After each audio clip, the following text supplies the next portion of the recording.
Olá, povo de Deus, a paz de Cristo, amor de Maria a todos, aqui é o Felipe, sejam bem-vindos a mais um vídeo, aqui no canal MS Fé Católica, e também no canal AC Católica, onde esse vídeo também será postado.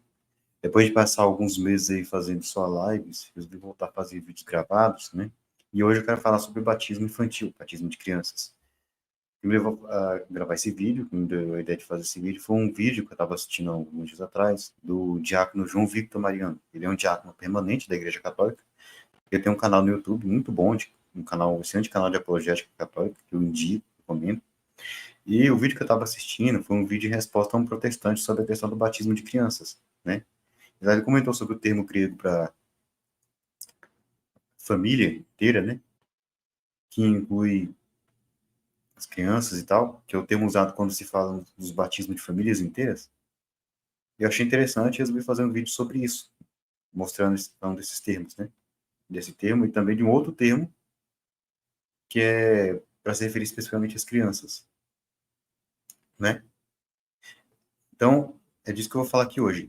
Eu vou deixar na descrição o link do vídeo do Diácono, quem quiser assistir. Eu recomendo que vão lá, assista, se inscreva no canal dele, muito bom. Sem mais delongas, eu vou colocar aqui na tela o material que eu preparei para, né, começar a explicação. Não está aqui, né? Os termos que eu quero falar aqui hoje são esses dois termos aqui, ó. Tá aqui na capa do material. Tecno e oikos, os termos gregos que provam o batismo de crianças na Bíblia, né?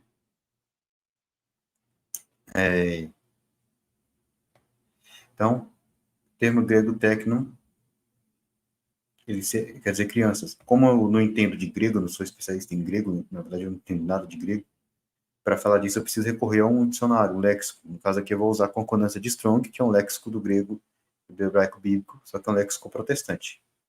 Na verdade aí que é bom, né? Porque eu tô fazendo apologética aqui contra o protestantismo. Então, usar um léxico que não é católico vem bem a calhar, né? Porque o autor aqui é acima de qualquer suspeita, uma pessoa que não teve nenhum motivo para mentir em favor da Igreja Católica, né? O autor desse léxico, o James Strong, que é o cara que escreveu a concordância de Strong, que ele era protestante, que já morreu há muito tempo. Então, segundo a concordância de Strong, no grego 5043, tecno quer dizer uma criança, de ambos os sexos, pode ser um menino ou uma menina. Tecno pode significar também um descendente, um habitante. Então, descendente, habitante, mas no contexto que nós vamos analisar aqui é criança, né? E inclusive, bebês, recém-nascidos. Lá em Atos dos Apóstolos, capítulo 21, versículo 21, nós temos o seguinte texto. Eles têm ouvido dizer de ti que ensinas os judeus que vivem entre os gentios a deixarem Moisés, dizendo que não devem circuncidar os seus filhos, nem observar os costumes mosaicos. Aqui os judeus estão reclamando com São Paulo porque ele estava pregando que os judeus não precisavam mais circuncidar. Os judeus que se convertiam, que se convertiam ao cristianismo, não precisavam mais circuncidar os seus filhos conforme a lei mosaica. Nós sabemos que, de acordo com a lei mosaica, a circuncisão era feita quando o menino tinha completava 8 dias de vida. Está lá em Gênesis 17, do 9 ao 14. Então, quando fala aqui, dizendo que não deve circuncidar os filhos que está falando aqui são, obviamente, recém-nascidos. E qual é o termo que foi usado no grego, quando São Lucas registrou essa fala aí dos judeus? São Lucas registrou, quando ele registrou isso, ele usou o termo tecna, que é uma variante, uma flexão do termo tecno, né, que quer dizer crianças. E aqui é no contexto onde se refere, obviamente, a recém-nascidos. Então eu coloquei aqui esse diagrama aqui, dos elipses, para ficar mais claro, na forma visual, o que eu quero mostrar. Que tem o termo tecno, que quer dizer crianças, e é abrangente, mas ele inclui também as crianças recém-nascidas, os bebês. Né? Como a gente pode ver aqui, nós podemos concluir aqui, né? E isso vai nos levar a uma conclusão sobre o batismo infantil, porque lá no capítulo 2 de Atos dos Apóstolos, no dia de Pentecostes, São Pedro, no discurso que ele fez nesse dia, ele mostrou que a promessa do novo nascimento pela água, pelo Espírito, que é o sacramento do batismo e o derramamento do Espírito Santo, isso também é para crianças. Veja, Atos dos Apóstolos, capítulo 2, versículo 14 a 17, 37 a 39. Pedro, então, pondo-se de pé em companhia dos 11, com voz forte lhes disse: Homens da Judéia e vós todos que habitais em Jerusalém, seja-vos isto conhecido e prestai atenção às minhas palavras. Estes homens não estão embriagados, como vós pensais, visto não ser ainda a hora terceira do dia. Mas cumpre-se o que foi dito pelo profeta Joel. Acontecerá nos últimos dias, é Deus quem fala, que derramarei do meu espírito sobre todo ser vivo. Profetizarão os vossos filhos e as vossas filhas. Os vossos jovens terão visões, e os vossos anciãos sonharão. Ao ouvirem essas coisas, ficaram compungidos no íntimo do coração. Indagaram de Pedro e dos demais apóstolos. Que devemos fazer, irmãos? Pedro lhes respondeu: Arrependei-vos e cada um de vós seja batizado em nome de Jesus Cristo para a remissão dos pecados. E recebereis o dom do Espírito Santo, pois a promessa é para vós, para os vossos filhos, para todos que ouviram de longe o apelo do Senhor nosso Deus. Então, São Pedro, no dia de Pentecostes, ele faz seu discurso, ele menciona a profecia de Joel sobre o derramamento do Espírito Santo, mostrando que se cumpriu ali. O Espírito Santo desceu sobre os apóstolos, né? Ou seja, ali foi o cumprimento do que Joel profetizou. E logo depois, os ouvintes, aquela multidão que estava ouvindo, perguntam o que eles deviam fazer. Então Pedro responde que eles deviam se arrepender e ser batizados em nome de Jesus e receber o dom do Espírito Santo. E Pedro diz que eles têm que fazer isso porque a promessa é para eles, para os filhos deles e aqueles que de longe ouviram o apelo do Senhor. Mas que promessa que Pedro está falando? O renascimento da água do Espírito. Veja que ele falou, né? Cada um de vós seja batizado e recebereis o dom do Espírito Santo. Ser batizado e receber o dom do Espírito Santo. É o novo nascimento da água do Espírito. A promessa, entendeu? É o Espírito Santo. Porque logo no início, São Pedro citou a profecia de Joel, onde Deus prometeu o derramamento do Espírito, mostrando que se cumpriu ali. Então Pedro aqui está mostrando que essa promessa vai se cumprir naquele que, né, que essa promessa é para todos, aqueles ali e os filhos deles, né? E quando São Pedro diz, pois a promessa é para vós, para os vossos filhos, o termo que é traduzido como filhos é teknós, que é uma variante, uma flexão do termo teknon, que, como eu mostrei aqui, significa crianças, incluindo bebês, crianças, bebês. Descendentes, crianças, bebês. Então, quando São Pedro fala que a promessa é para vós, para os vossos filhos, ele está dizendo o seguinte, a promessa é para vós, também para as vossas crianças, vossos filhos, inclusive as crianças e bebês. Essa promessa do novo nascimento na água e no Espírito, né? São Pedro fala para ser batizado e receber o Espírito Santo, mostrando que as duas coisas estão interligadas. Isso fica mais claro no Evangelho de São João, capítulo 3, versículos 1 a 8 e 22, que diz o seguinte: Havia um homem entre os fariseus chamado Nicodemos, príncipe dos judeus. Este foi ter com Jesus de noite e disse-lhe: Rabi, sabemos que és um mestre vindo de Deus. Ninguém pode fazer estes milagres que faz se Deus não estiver com ele.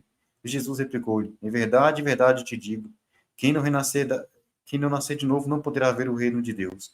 Nicodemos perguntou-lhe: Como pode um homem renascer sendo velho? Porventura pode tornar a entrar no seio de sua mãe e nascer pela segunda vez? Respondeu Jesus: em verdade te digo, quem não renascer da água do Espírito não poderá entrar no reino de Deus. O que nasceu da carne é carne, o que nasceu do Espírito é Espírito. Não te maravilhes de que eu te tinha dito, necessário vos é nascer de novo. O vento sopra onde quer, ouve-lhes o ruído, mas não sabe de onde vem, nem para onde vai. Assim acontece com aquele que nasceu do Espírito. Em seguida foi Jesus com seus discípulos para os campos da Judéia, e ele se deteve com eles e batizava. Então observa que Jesus, aquele, no seu diálogo com Nicodemos, ele fala sobre nascer de novo, nascer da água do Espírito. E isso tem relação com o batismo, né? Ele fala, é nascer da água, né? E São João termina, logo depois do discurso de Jesus, ele menciona que Jesus batizava, no mesmo capítulo. É óbvio que essa menção não foi à toa. É óbvio que São João colocou isso para quê? Para indicar que o discurso de Jesus sobre renascer da água do Espírito está ligado ao sacramento do batismo, né? Então, quando São Pedro fala que a promessa é para vós, para vossos filhos, a promessa que ele está falando é o renascer da água do Espírito, é o novo nascimento da água do Espírito. Porque no versículo anterior ele falou para ser batizado e receber o Espírito Santo. Isso porque a promessa é para ele e seus filhos. Qual a promessa? O renascimento da água do Espírito, que acontece pelo sacramento do batismo, que é a via ordinária para acesso aos outros sacramentos, para acesso à graça de Deus por meio dos sacramentos, né? É a via ordinária. Então, é a via ordinária pela qual você tem acesso aos dons do Espírito Santo. Então, aqui, quando existem vias extraordinárias, na Bíblia, por exemplo, o caso da família de Cornélio, onde o Espírito Santo desceu sobre a família de Cornélio antes de receber batismo. Mas, de qualquer modo, ali levou ao batismo, né? Então, não deixou de estar ligado ao batismo naquela circunstância, não deixou de estar ligado ao batismo. Então, São Pedro está mostrando que a promessa do novo nascimento na água do Espírito, que é o batismo, né? para receber, consequentemente, a recepção dos dons do Espírito Santo. Isso é para aquelas pessoas e seus filhos, inclusive as crianças e bebês. Isso quer dizer, então, que o batismo também é para as crianças e bebês. Agora ele vai para o termo oikos, que é o termo usado para família, quer dizer família inteira. Novamente, como eu entendo de grego, estou colocando aqui a concordância de Strong, o número 3.624 do grego. O termo oikos significa uma casa, uma habitação, uma casa, uma construção material, um lar, uma família, uma linhagem, uma nação. O L do termo linhagem ficou coberto ali pela borda do retângulo, mas tudo bem. Linhagem. Mas, no contexto específico das passagens que a gente vai analisar, que são aquelas passagens que falam do batismo de famílias inteiras, o sentido é de uma família mesmo, né? É esse segundo significado, né? Porque na parte de cima, nesse quadro de cima aqui, as definições gerais, definição geral do termo. Embaixo, mais as especificações de sentido do termo, né? E no número 2, no sentido 2, diz assim: por metonime, os moradores de uma casa, de todas as pessoas que formam uma família, o agregado familiar. Ou seja, todos os membros de uma família. E aqui vai incluir também os filhos, as crianças. Lá em 1 Timóteo, capítulo 3, do 1 ao 5, diz o seguinte: eis uma coisa certa, quem aspira ao episcopado, saiba que está desejando uma função sublime.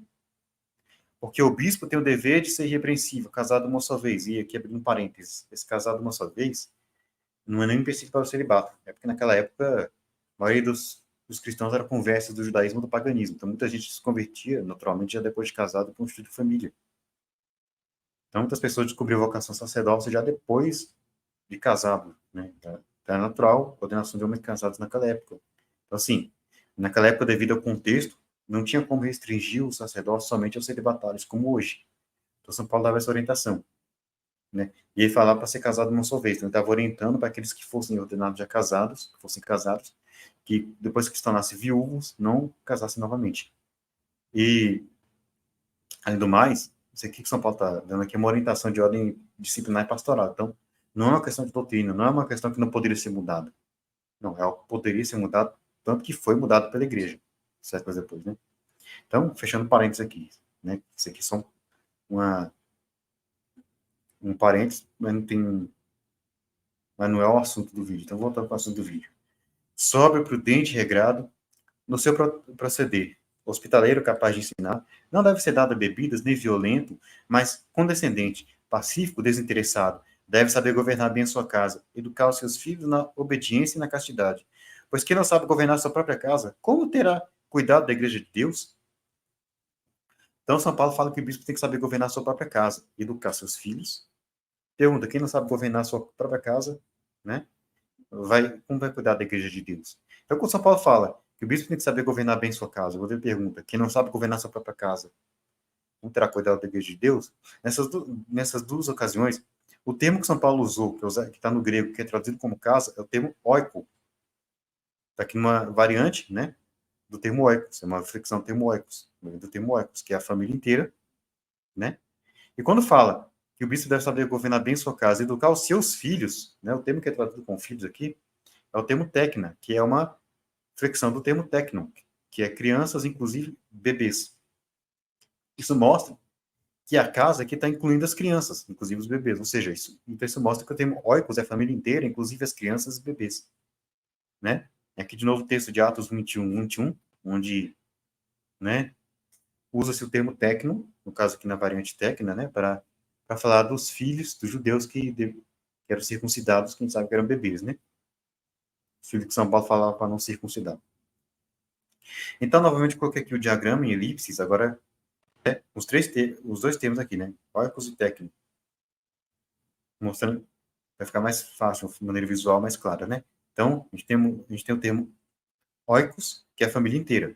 E dentro desse termo oikos, desse conjunto oikos, temos as tecnon, que são as crianças, né? E dentro desse conjunto das tecnon temos os bebês, ou seja, oikos é a família inteira, essa família inteira inclui as crianças, e essas crianças incluem os bebês, entendeu?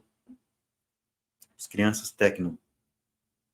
Então, agora a gente vai analisar os textos que falam dos batismos de famílias inteiras. Veja.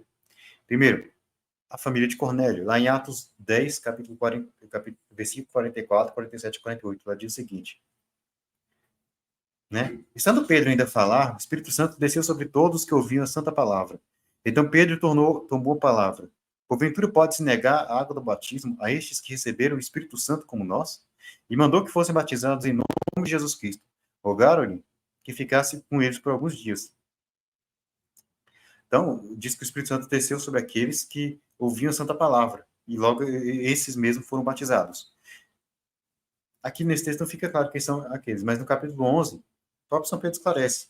Em Atos 11, do 12 ao 15, quando São Pedro está explicando para os judeus o que ele foi fazer na casa de Cornélio. E diz o seguinte, o texto, São Pedro falando, né? O Espírito Santo me disse que fosse com ele sem hesitar. Foram comigo também os 6 irmãos aqui presentes e entramos na casa de Cornélio. Este nos referiu, então, como em casa tinha visto um homem diante de si, que lhe dissera, envia alguém a Jope e chama Simão, que tem por sobrenome Pedro. Ele te dirá as palavras pelas quais será salvo tu e toda a tua casa. Eu comecei a falar quando desceu o Espírito Santo sobre eles, como no princípio desceram também sobre nós. Então, São Pedro está falando, contando que Cornélio tinha dito que recebeu, um anjo apareceu para ele e mandou ele buscar Pedro, né? Dizendo que Pedro ia dizer, né, as palavras pelas quais seriam salvos Cornélio e toda a casa dele, ou seja, toda a família dele. E logo depois São Pedro disse que apenas começou a falar, o Espírito Santo desceu sobre eles. Eles quem? Cornélio e toda a sua casa. E esses sobre os quais o Espírito Santo desceu, de acordo com o capítulo 10, são os que foram batizados. Ou seja, o Espírito Santo desceu sobre toda a família de Cornélio, e toda a família de Cornélio foi batizada. E quando São Pedro fala, eu te direi as palavras pelas quais será salvo tu e toda a tua casa, o termo que é traduzido como casa é o termo oikos, né, lá em Atos 11, 14. É o termo oikos mesmo, que, como eu falei, quer dizer a família inteira, incluindo as crianças e bebês. Temos o caso também da família de Lídia, em Atos 16, 14 e 15. Diz o seguinte o texto. Uma mulher chamada Lídia, da cidade dos Tiatirenos, vendedora de púrpura, temente a Deus, nos escutava. O Senhor abriu-lhe o coração para atender as coisas que Paulo dizia. Foi batizada juntamente com sua família. Fez-nos este pedido. Se julgais que tenho fé no Senhor, entrai em minha casa e ficai comigo. E obrigou-nos a isso. Então diz que tinha uma mulher chamada Lídia, que ela trabalhava vendendo púrpura, e ela temia a Deus, e ela acreditou na pregação de São Paulo e se converteu com toda a sua família. E o texto diz, né, que ela foi batizada com toda a sua família. Quando diz que ela foi batizada com toda a sua família, o termo que é usado para família aqui é o termo oikon, que é uma flexão do termo oikos, que quer dizer a família inteira, como mostrei, incluindo as crianças e bebês. A seguir, a gente tem o caso da família do carcereiro de Filipos, lá em Atos 16, 29 e 33. O texto diz o seguinte: acordou o carcereiro e, vendo abertas as portas do cárcere, supôs que os presos haviam fugido. Tirou da espada e queria matar-se. Mas Paulo bradou em alta voz: não te faças nenhum mal, pois estamos todos aqui. Então o carcereiro pediu luz. Entrou e lançou-se trêmulo aos pés de Paulo e Silas. Depois os conduziu para fora e perguntou-lhes: senhores, que devo fazer para me salvar? Disseram-lhe: crê no Senhor Jesus, será salvo, tu e tua família. Anunciaram-lhe a palavra de Deus a ele e a todos que estavam em sua casa. Então, naquela mesma hora da noite, ele cuidou deles e lavou-lhe as chagas. Imediatamente foi batizado, ele e toda a sua família. Quando diz aqui que foi batizado ele e toda a sua família, no grego não está o termo oikos, está outro termo, mas é um sinônimo. Mas quando diz, São Paulo e São Silas dizem, né, crês no Senhor Jesus e será salvo tu e toda a tua família. E quando São Lucas anunciaram-lhe a palavra de Deus, a ele e a todos que estavam em sua casa, o termo que, nesses dois versos, que aqui é nos versículos 31 e 32, né, que nesses trechos é traduzido como tua família e os que estavam em sua casa, o termo que é traduzido como família e casa, é o termo oikos. Na primeira ocasião, quando fala tua família, é oikos mesmo, sem mudança. No segundo caso, quando fala os que estavam em sua casa, tá oikia, que é uma variante do termo oikos, que, como falei, quer dizer família inteira, incluindo crianças e bebês. Então, esse mesmo oikos, essa família, né, que São Paulo e São Silas diz que seria salva se, né, ele e sua família crescem em Jesus, que é salvo pela fé, e que receberam a palavra pela pregação de Paulo e Silas, é a mesma família que foi batizada, não é? Então, é toda a família do carcereiro, que, conforme o termo grego, inclui crianças e bebês. Se tinha crianças e bebês, estavam inclusas. Temos o caso também das famílias de Crispo e Estéfanas. Primeiro, lá em Atos 18, 8, vai dizer o seguinte: Entretanto, Crispo, chefe da sinagoga, acreditou no Senhor com todos da sua casa. Sabendo disso, muitos dos coríntios, ouvintes de Paulo, acreditaram e foram batizados. Então, o texto fala de um cara chamado Crispo. Ele era chefe de uma sinagoga em Corinto. Ele acreditou nas palavras de São Paulo com toda a sua casa. O texto diz que muitas pessoas de Corinto foram batizadas. Obviamente, incluindo Crispo e sua família, né? No grego, quando São Lucas registrou esse episódio, quando ele fala que Crispo acreditou no Senhor com todos da sua casa, o termo, que é traduzido como casa, é oiko. Oiko. Que é uma variante do termo oikos, uma flexão. E oikos, como eu mostrei, quer dizer toda a família, inclusive as crianças e bebês. Também temos o caso da família de Stefanas. São Paulo vai dizer o seguinte, em 1 Coríntios 1,16, aliás, batizei também a família de Stefanas. Além destes, não me consta ter batizado ninguém mais. Quando São Paulo fala que batizou a família de Stefanas, o termo que ele colocou para família, que foi traduzido como família, é o termo oikon, que vem do grego oikos, uma flexão do grego oikos, que quer dizer, como eu mostrei, família inteira, inclusive crianças e bebês. Lógico, os protestantes podem objetar, né? Por exemplo, esse caso da família de Stefanas, os protestantes podem citar o versículo 15 do capítulo 16 de 1 Coríntios, 1 Coríntios 16, 15, que diz o seguinte: ainda uma recomendação, irmãos, sabeis que a família de Stefanas são as primícias da Caia e se consagraram ao serviço dos santos. Esse versículo, São Paulo diz que os familiares de Stefanas se consagraram ao serviço dos santos. Aí o protestante pode usar isso aí para argumentar, para dizer, não, mas se consagraram ao serviço dos santos, então são adultos, não são crianças. Gente, pelo amor de Deus, desde quando uma criança não pode servir a Deus? Que serve ao santo, serve a Deus, obviamente. Então, está ao serviço dos santos, que seria estar ao serviço da igreja. Desde quando uma criança não pode estar ao serviço da igreja? É só ler o primeiro livro do profeta Samuel, primeiro livro de Samuel, capítulos 1 a 3. Você vai ver lá que Samuel foi consagrado ao templo ainda criança. Ele cresceu no tempo, recebeu o chamado para ser profeta ainda criança. Então, pode servir a Deus, servir, né? No caso da antiga aliança seria o templo, na nova aliança seria servir a igreja, ainda sendo criança. O protestante pode argumentar também, nas outras passagens, que falam que, fulano acreditou com toda a sua família, ali está falando de adultos, porque se acreditou tem que ser adulto, criança não tem fé. Quem diz que criança não tem fé, né? A própria Bíblia mostra que as crianças creem, embora nem sempre demonstrem isso. Lá em Mateus 18, do 1 ao 6, diz o seguinte: nesse momento, os discípulos aproximaram-se de Jesus e perguntaram-lhe: quem é o maior no reino dos céus? Jesus chamou uma criancinha, colocou no meio deles e disse: em verdade vos declaro, se não vos transformardes e vos tornardes como criancinhas, não entrareis no reino dos céus. Aquele que se fizer humilde como esta criança, será o maior no reino dos céus. O que recebe meu nome, um menino como este, é a mim que recebe. Mas se alguém fizer cair em pecado um destes pequenos, que crê em mim, melhor fora que lhe atassem no pescoço a de moinho e lançassem no fundo do mar. Então Jesus fala, né? Esses pequenos que creem em mim, então mostra que as crianças acreditam. Creem nele, podem crer, ter fé. Então, em São Mateus 21, do 14 ao 16, diz o seguinte: os cegos e os coxos vieram a ele no templo e ele os curou, com grande indignação dos príncipes dos sacerdotes e os escribas que assistiam a seus milagres, e ouviu os meninos gritarem no templo: Hosana, filho de Davi. Disseram-lhe eles: ouves o que dizem eles? Perfeitamente, respondeu-lhes ele. Respondeu-lhe Jesus: nunca lestes essas palavras da boca dos meninos e das crianças de peito tirastes o vosso louvor? Então, os príncipes dos sacerdotes e os escribas viram no templo os milagres que Jesus fazia, e viram os meninos gritando: Hosana, filho de Davi, né?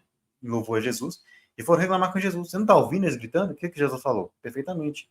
Vocês nunca leram essas palavras da boca dos meninos, das crianças de peito, tirastes o vosso louvor? E aqui ele está citando o Salmo 8:3. Quer dizer, Jesus responde o quê? Mostrando: ora, você nunca leu o que está nas Escrituras? Então, Jesus responde mostrando que ali é o cumprimento de um salmo. Os meninos gritando ali no templo, né? Mas isso mostra o quê? Os meninos gritando, usando o filho de Davi, louvando Jesus, mostra que uma criança pode crer, pode demonstrar sua fé. E o salmo que Jesus cita diz que dos meninos e das crianças de peito, criança de peito é um bebê, tiraste o vosso louvor. Então, que até os bebês podem crer, né? Embora não possam demonstrar, né? Mas podem crer. Mas, e além disso, principalmente naquela época que ainda estava valor a autoridade paterna da família, a autoridade do chefe da família, quando o chefe da família se convertia ao cristianismo, naturalmente toda a família se convertia, porque na natural família seguia a religião do chefe da família, né? Então, então, naturalmente, se a família se convertia, todo mundo se convertia. Se os pais abraçavam a fé cristã, naturalmente os filhos, todos os membros da família passavam a fazer parte dessa fé cristã, parte do cristianismo. E se for para pensar, não faria muito sentido pais não cristãos se converterem ao cristianismo e as crianças, os filhos e crianças não se converterem. Faria sentido? Imagina a seguinte situação. Você tem um casal, um marido e mulher, que são, sei lá, ateus. E eles têm filhos e crianças. Faria sentido esse casal se converte ao cristianismo, eles tornam cristãos, e os filhos continuam ateus, os filhos e crianças continuam ateus? Não faria sentido. Isso não teria o menor sentido, o menor cabimento. Se os pais se convertem, naturalmente, os filhos também se convertem, as crianças abraçam a fé. E nos textos bíblicos, quando dizem que a fulana acreditou no Senhor com toda a sua família, não está dizendo que toda a família ali fez uma profissão de fé, mas que toda a família abraçou a fé, passou a fazer parte do cristianismo. Isso acontecia quando, naturalmente, o chefe da família se convertia. Toda a família seguia o chefe da família, né? E assim passava a fazer parte do cristianismo. É simplesmente isso. Então, isso não é nenhum empecilho para se dizer que ali haviam crianças. E como eu mostrei, o termo grego que é usado implica na inclusão das crianças. O termo que é usado, o termo grego, para dizer que se batizou famílias inteiras, né? É o termo oikos, e ele implica na inclusão das crianças, porque oikos é a família inteira, inclusive crianças e bebês. Então, ele implica na inclusão das crianças. Então, o termo por si só, ele nos obriga a incluir as crianças, se tinha crianças. Isso significa que se esse termo implica na inclusão das crianças, então se não havia crianças nessas famílias, de duas uma, ou o autor sagrado deveria mencionar expressamente que não tinha crianças, ou ele deveria mencionar que foi batizada a família inteira, menos as crianças, no caso de se não houve batismo de crianças nessas famílias. Se o autor sagrado não menciona nenhuma coisa nem outra, nada fala a respeito de ter ou não crianças, é porque tinham crianças. É porque ele não teve nenhuma intenção de fazer exclusão das crianças. Não, é porque, na verdade, ele quer que a gente conclua que as crianças estavam inclusas, por causa do termo que foi usado, né? Então é isso, né? Então a gente vê que é claro essa questão do batismo infantil na Bíblia, principalmente quando a gente vai para os textos gregos, né?